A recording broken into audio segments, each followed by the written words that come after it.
game. Next time to be seen if you say so. It's not easy, baby. Crossing lines, don't let me feel this way. Reaching my eyes, so sorry. Take my time today. Let me find a way to take my time today. Hey you, no you don't have to go. No you don't have to do so. Hey you, no you don't have to go. Take my time today. It's not an easy game. Many signs to be seen if you say so. It's not easy, baby. Sign of times. What do you think it is? Shine is to shine. So sorry. Take my time today. Let me find a way to take my time today. Wish I were young enough. Wish you were made just for me. Wish I were young enough. Wish you were made just.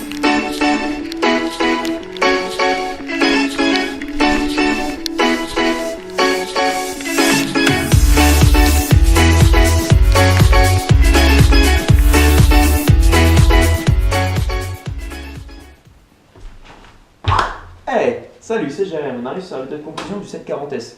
Donc, est-ce que c'est un vélo qui mérite d'être acheté? Je vous donnerai 2 points positifs, 2 points négatifs, comme ça vous aurez à peu près votre avis sur le vélo en quelque sorte.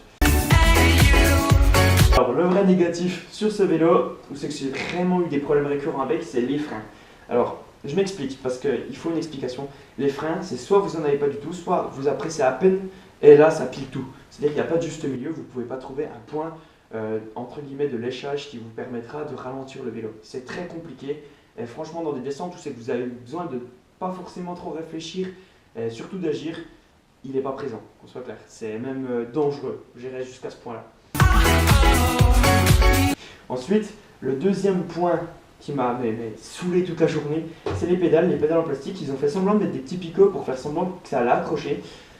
Qu'on soit clair les gars, on est sur du all mountain, donc c'est à dire que vous allez avoir les pieds pleins de boue. Vous mettez une basket avec des pieds pleins de boue, vous pouvez avoir des crans, tout ça, vous glisserez, vous ferez des chevilles et vous danserez pendant 10 minutes quoi.